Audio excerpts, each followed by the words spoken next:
All right, here we go. So I'm not a reviewer, but I was fortunate to get this blade, and so I thought I would do a quick review on the Snow model number 23, and this will be the number 2 knife that was made. So some backstory. So like a lot of you, I grew up in the early 90s and was addicted to your standard kind of survival knives, and the first one I came across was the Buck 184 that a family member had. The 184 caught my eye, and obviously growing up watching the Rambo movies, obviously that got me down the road of being addicted to knives, survival knives. But what plagued me was growing up was most of them were terrible quality, made in various countries, and they would fall apart and they were just junk. Fast forward to recently, I started learning more about them and came across other companies that I wasn't aware that made them. The big one was Explorer Master, which was made in I believe mostly in the 80s. And so I started wanting to collect some of the more quality made ones, because obviously the other clones that were made were lesser quality, and I wanted to kind of round out a collection of them. You know, obviously in the late 90s and early 90s, Chris Reeves made a series of knives, and they were very expensive now. And now to get a Chris Reeves, you're probably going to spend anywhere from $1,000 to a couple thousand, depending on which model and condition. So I came across a gentleman, and we'll call him Mr. Snow or Snow or Snowman. He's also known as Metal Lord on YouTube. And he was selling various knives on eBay, and I bought a hollow handle from him, and I was looking through some of his other blades, and we had a lot of similarities in what we liked. So I messaged him and said, hey, if you ever come across any more of these style of blades, message me. I would like to buy them. And so that kind of opened up the door to a conversation, and we started talking about hollow handle blades and basically how they were cool and the history and how we kind of got into them. And basically Snow was saying, hey, you know, I kind of would like to make my own, because he's a knife maker and sells some of his stuff on eBay. And so I said, well, why don't you? And I sent him some links. I said, yeah, you can get the handles, you can get the end caps, everything you need to basically make a hollow handle blade. And so he was unaware, and that kind of spurred off, and basically he offered to make me one for a price I couldn't refuse.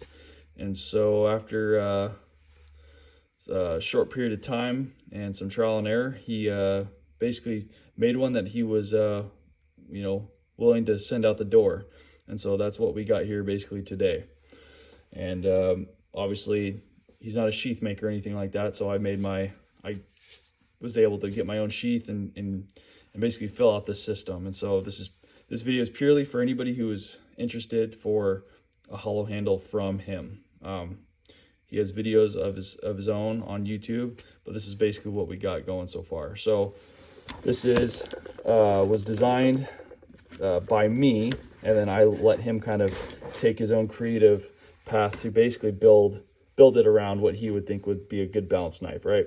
So it's about a 1/4 inch thick spine, pretty thick. It's 5160, which is a carbon steel. It's close to 1095. I'm not a metal Earl. I'm not into metal Earl G, but it's close to 1095. But I believe it's actually a step above.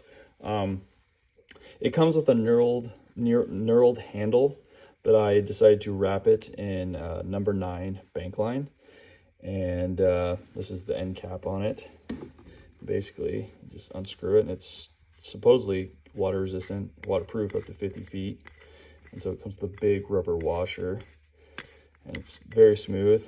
And then this is what I added. So it's a oil filled compass, and I got the compass from the website's called Hardcase Survival. I highly recommend them. This is a 14 millimeter, and it'll fit in the caps that Snow uses. It fits in perfect. I didn't even have to glue it in. Literally just press it in, and it fits so tight I can't physically actually pull it out. I'd probably have to get like a metal awl or something to get this out now, but it's stuck in there. I mean, it's not going anywhere. Great handle material, very tactile. Has a lanyard hole. Snow can remove this if you don't want it. And then the sheath I went with was a Combat Master.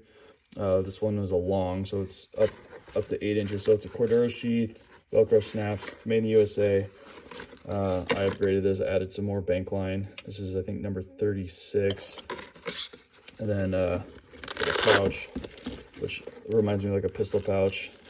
Added a secondary compass and a striker and fire steel. And it's just a waterproof kit that comes apart. Put the handle here, the striker comes off, you get the rest. And I also added these are cool, you can get these on Amazon. This is a survival fishing kit, and it's by Adventure Survival Life. And basically it comes with everything you need. 50-foot section of fishing line, lures, floats, and also some weights, but also some what are they called? Let's see. It says right here. Yep. So yeah, basically fishing lures. I also added some of my own fishing line in here. I added 80-pound Tess, basically like spider wire. It's the braided nylon wire. Very tough, very durable, and it's good for multiple different uses. And that just stuffs in there along with the striker.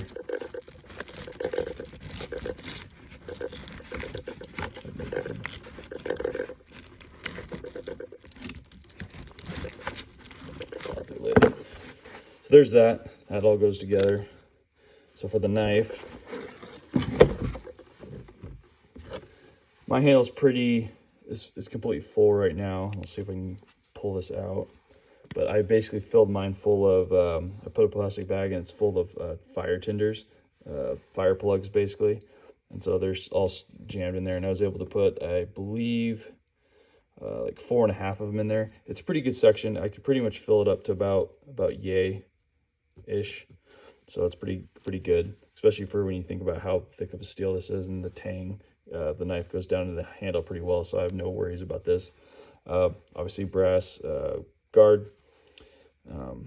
Reminds me of the Randall survival knives. The only thing I hated about the Randalls was the sawtooth backs. It looks cool and all, but honestly, if you used a lot, I don't know how you'd resharpen that. This has a lot more purpose. You could potentially baton with this because of how thick it is. Edge on it's great. It will shave hair. I could probably touch it up more and really make it pop hair, but for what it's used for, it's very usable sharp. I mean, this will cut anything you need it to cut.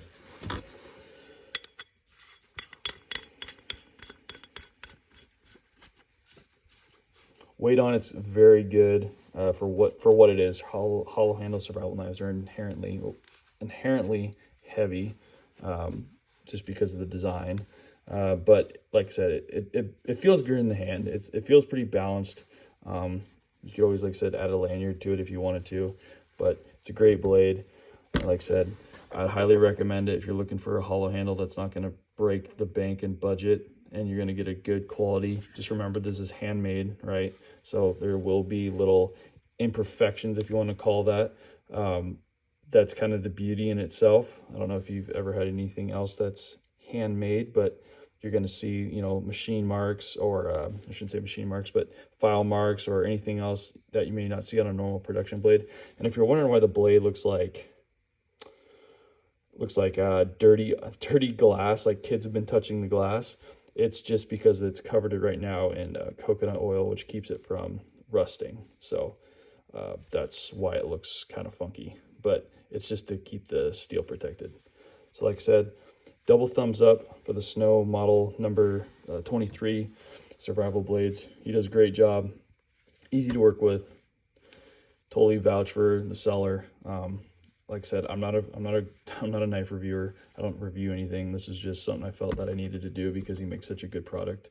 And like I said, I would highly recommend it. If anyone's wondering, like I said, this is the Combat Master Spec Op sheet. You get these on Amazon.